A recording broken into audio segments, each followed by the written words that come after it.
Let's talk character, episode 2.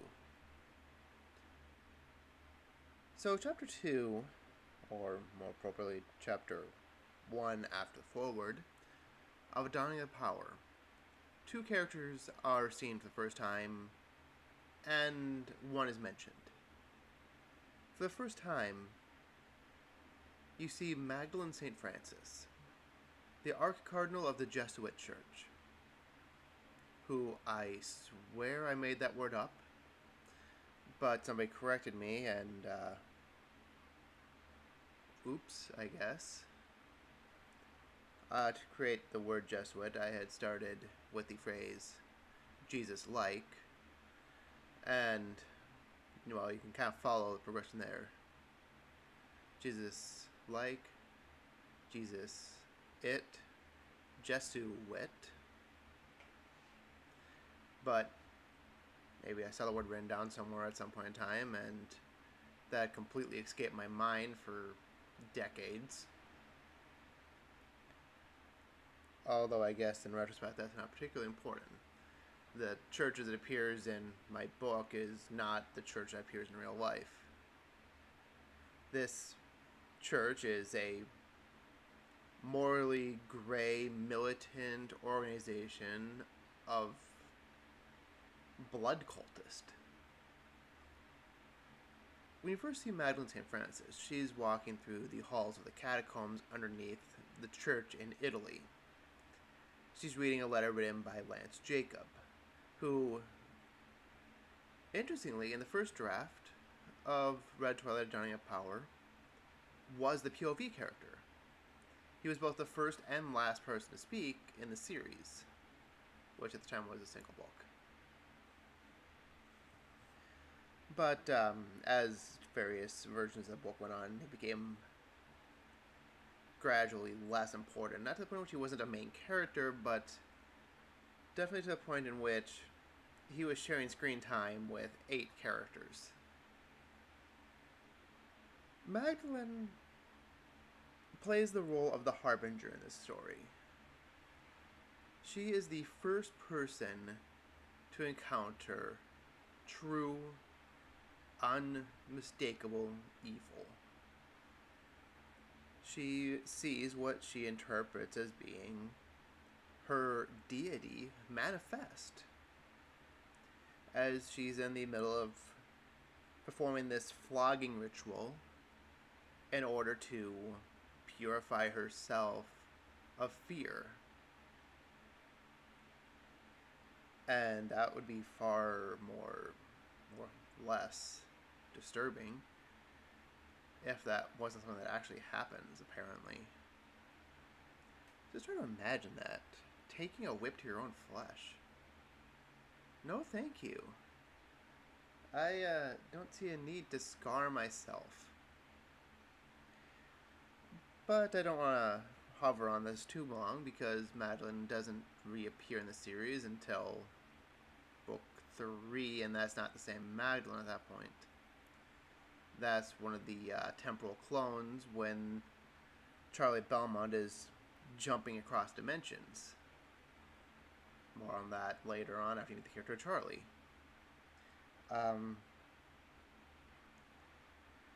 This Magdalene doesn't reappear, I don't think, until book 6, when she's visited by Joe Dove. So, I'll get back to that.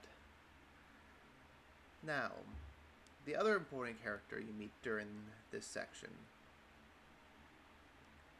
Philios Mammon, Cravixs, Kari. How do you deal with a character who predates morality? A creature who is immortal himself. Someone who possesses absolute power. Or at least as close to absolute as you can fathom. All the things that Cravixs can do, but he is not free. of bonds. It is made evident that when he travels to various planets, there are certain rules he has to follow before he's permitted free reign over that place. In this event, Cravixs appears as this humanoid shadow, a human puppet named Adam Crow, who is accompanied by a flock of birds when he goes to visit Magdalene. He needs her to invite her to their planet. He needs permission to walk around in a physical form.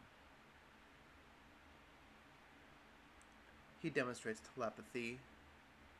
He demonstrates telekinetics, conjuration, invocation, divination. This is about as godlike as any creature could ever be, based off of the definition that Cravixs himself gives of God. A magical, anthropomorphic immortal. So how does a character like this talk?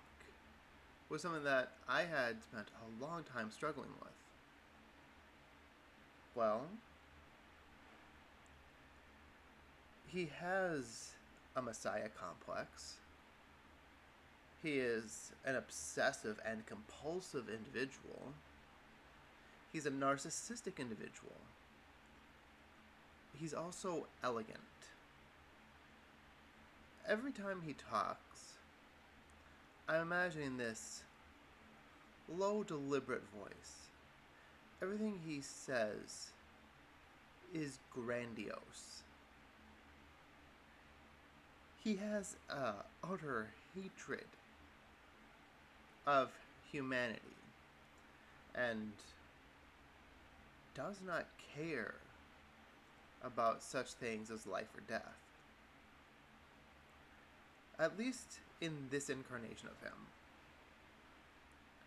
He's a character who is filled with contradictions throughout the series. The only thing that remains true from my perspective as the writer is that no matter what Cravixs says, you're supposed to assume he's telling the truth. Because what need does a beast like that have for subterfuge? In every book, he has a speech that he gives, and is very much a central character. He's the only character throughout the series that is mentioned in every single book. The only runner-up being Jessica, who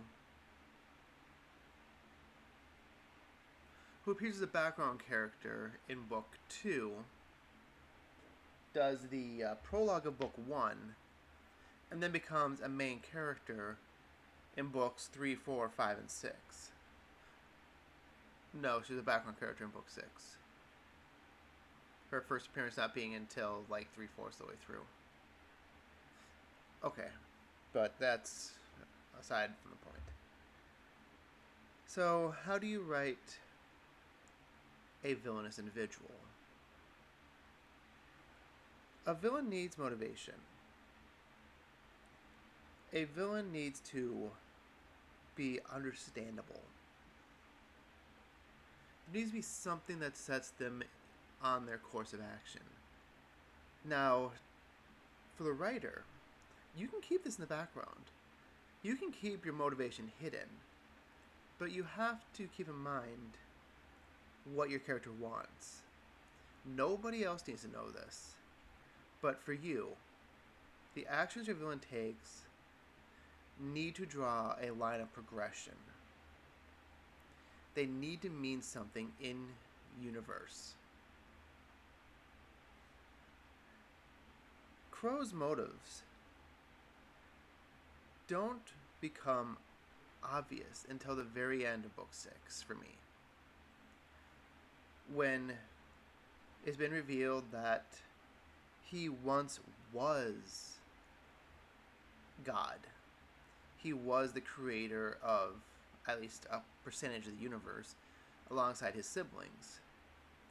There had been a battle between two separate pantheons where he was injured and became ill. His body became infested by a parasite that was a separate deity that was now wearing his skin for armor. And his motivation in the end was to set up a course of events that would allow him to be broken back into three separate entities. Crow, Philios Mammon, and Cravixs, though used interchangeably throughout the books, were three different people, all sharing a single body. Enigmatic. This might be the best descriptor. Provocative. Evocative. I wanted my villain to be not necessarily the physically strongest entity in the universe, but to be a powerful personality. That's your starting point. That's what this character means. Power and elegance. I think that's all I'm going to say for this section. Cravixs is going to continue to come up. He is the central figure of this universe. And thank you very much. We will talk again soon.